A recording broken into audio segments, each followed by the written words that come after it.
Pemirsa Perdokmil TV, jumpa lagi dalam analisis yang menarik tentang kemajuan Cina yang begitu pesat. Hari ini, kita bakal membedah sebuah kisah epik yang prosesnya makan waktu puluhan tahun. Kisah nyata tentang bagaimana sebuah negara yang dulunya mati-matian berjuang melawan kemiskinan bisa mengubah dirinya secara total menjadi salah satu kekuatan super di dunia. Ini bukan cuma soal angka pertumbuhan ekonomi semata loh. Ini adalah sebuah rancangan raksasa yang sangat sistematis, mulai dari reformasi dasar, industrialisasi massal, sampai integrasi ke pasar global. Menarik banget kan? Oke, mari kita mulai analisis ini. Sebagai panduan, ini dia peta perjalanan kita hari ini. Kita akan mulai dari titik balik ekonomi Cina, kemudian bergerak melihat Shenzhen dan era pabrik dunia, lompatan besar mereka saat masuk WTO, masuk ke era infrastruktur dan teknologi mutakhir, lalu melihat bagaimana mereka memperluas pengaruh global lewat BRI, dan terakhir, kita akan bedah apa sebenarnya kunci sukses pembangunan Cina ini. Setiap fase ini saling berkaitan dan mendanai fase berikutnya secara logis. Kita masuk ke bagian pertama, titik balik ekonomi Cina. Nah, untuk benar-benar paham seberapa jauh kemajuan mereka sekarang, kita wajib mundur sedikit ke belakang. Bayangkan kondisi antara tahun 1949 sampai 1976. Saat itu, Cina menjalankan sistem ekonomi terpusat yang benar-benar dikontrol ketat oleh negara. Memang sih, sistem ini berhasil membangun fondasi negara yang lumayan solid, tapi sayangnya secara ekonomi itu sama sekali tidak efisien. Produksi pertanian mereka rendah, dan kemiskinan menjamur di mana-mana. Barulah di tahun 1978, semuanya berubah. Di bawah kepemimpinan Deng Xiaoping muncul sebuah perombakan besar yang sangat pragmatis yang kita kenal dengan kebijakan reformasi dan keterbukaan. Lalu, dari mana mereka mulai reformasi ini? Dari akar rumput, pertanian. Mereka mengubah sistem pertanian komunal yang kaku menjadi apa yang disebut sistem tanggung jawab keluarga. Intinya, petani akhirnya dikasih insentif. Kalau mereka bisa panen lebih dari kuota yang diminta negara, kelebihannya boleh mereka jual sendiri untuk dapat untung. Sederhana kan? Tapi dampaknya luar biasa. Produksi langsung meroket tajam. Kesuksesan di sektor pertanian ini otomatis bikin banyak tenaga kerja di desa jadi luang, yang kemudian jadi bensin utama buat menggerakkan tahap selanjutnya, industrialisasi pedesaan. Ini bukti nyata betapa kuatnya kekuatan insentif dasar. Oke, lanjut ke bagian kedua, Shenzhen dan pabrik dunia. Kesuksesan di sektor pertanian tadi ngasih kepercayaan diri ke pemerintah buat mulai bereksperimen dengan industri di era 80-an. Coba lihat kontras pemandangan ini. Di satu sisi, kita melihat Shenzhen di tahun 80-an. Secara harfiah, itu cuma daerah pedesaan nelayan dengan perairan yang tenang. Lalu di sisi lain, Shenzhen di tahun 2025. Boom! Berubah jadi megapolitan yang super futuristik. Kok bisa secepat itu? Rahasianya ada pada kawasan ekonomi khusus. Cina itu cerdik. Mereka nggak langsung membuka seluruh gerbang negaranya berbarengan. Mereka eksperimen dulu di tempat-tempat spesifik seperti Shenzhen ini, bikin aturan yang lebih luas buat memancing investor asing masuk. Ini merangkum strategi inti mereka, bertahap, eksperimental, tapi sangat konsisten. Dan ya, eksperimen itu sukses besar. Didukung dengan lini perakitan yang makin modern dan tenaga kerja murah yang melimpah ruah, Cina dengan cepat menobatkan dirinya sebagai pabrik dunia. Tapi mereka cerdas. Mereka tahu kalau cuma bikin barang murah terus, mereka nggak akan kemana-mana. Jadi, pelan-pelan pemerintah mulai mewajibkan perusahaan asing untuk melakukan transfer teknologi ke perusahaan lokal. Mereka juga bangun rantai pasok domestik yang super lengkap. Hasilnya, perusahaan-perusahaan lokal Cina menyerap ilmu dengan sangat cepat dan mulai bertransformasi. Sebelum kita lanjut, saya mau kita berhenti sejenak dan benar-benar meresapi angka ini, 800 juta.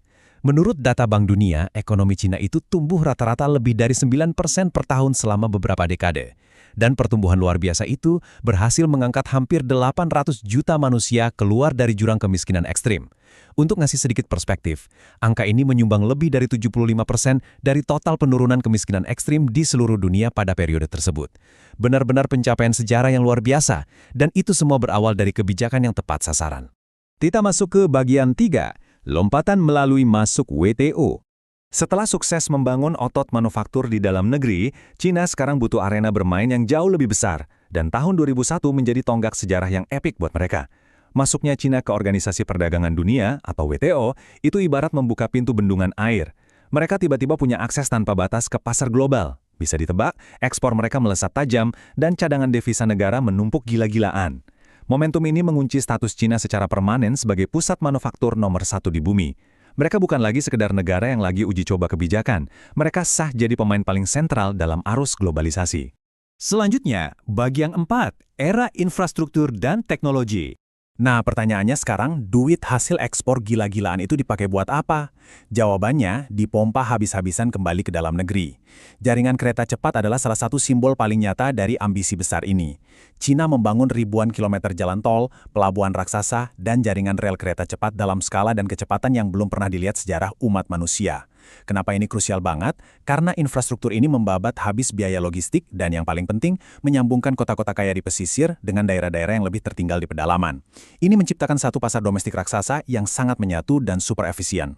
Tapi tunggu dulu, mereka nggak cuma jago bangun infrastruktur fisik, mereka juga habis-habisan membangun infrastruktur pikiran. Coba perhatikan data dari Nature Index tentang riset ilmu material. Angka-angka ini menunjukkan dominasi Cina yang kini bahkan memimpin jauh melampaui negara-negara maju seperti Amerika Serikat dan Jerman. Ini adalah buah manis dari strategi Made in China 2025. Ini jadi bukti tak terbantahkan bahwa Cina sudah melakukan pivot secara ekstrim. Mereka nggak mau lagi cuma dikenal sebagai penyedia buruh pabrik murah. Sekarang fokus mereka adalah mendominasi riset teknologi tinggi, STEM, dan inovasi global. Berlanjut ke bagian 5, ekspansi pengaruh global BRI. Dengan mesin ekonomi yang kuat, infrastruktur kelas dunia, dan teknologi mutakhir di tangan, langkah logis selanjutnya adalah melihat keluar batas wilayah mereka. Di tahun 2013, mereka meluncurkan Belt and Road Initiative atau BRI.